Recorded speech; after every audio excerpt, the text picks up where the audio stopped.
once you've sculpted your model, it can be a good idea to retopologize the model afterwards.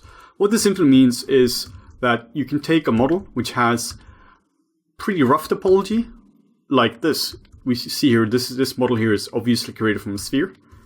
So if you try to sculpt across here, you can see that you get really nasty results. And you can't really take this model that much further. No. So if we want to have nice working geometry and we want to put this like into a movie, into a game, or just in a personal project, we can very quickly do what's called auto retopology.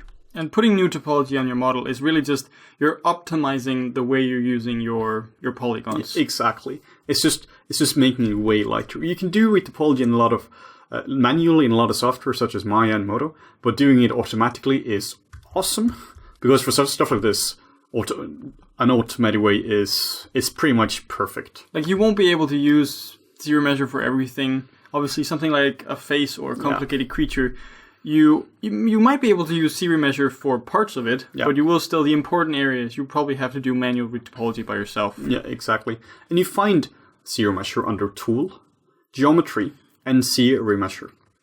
Let's just duplicate our subtool first so we can compare. So duplicate. Then we go to Geometry, zremesher, and zremesher. And we're just going to keep this at the default settings. And one thing you might note here is that the target poly count is set to 5. This means 5,000. So depending on the complexity of your model, it tries to sort of hit that 5,000 mark. It might be off by like 10 or 20,000 sometimes. You kind of just have to play around with it. Yeah, in this case, it's a pretty accurate description. And if you hit Shift F for wireframe, you can see that we get like a really nice model. Everything is evenly spaced, and if we compare it to the other model, let's just move this out, and then we can compare it. So now you can see this has nice topology. This is nice topology. Well, this here is really broken topology.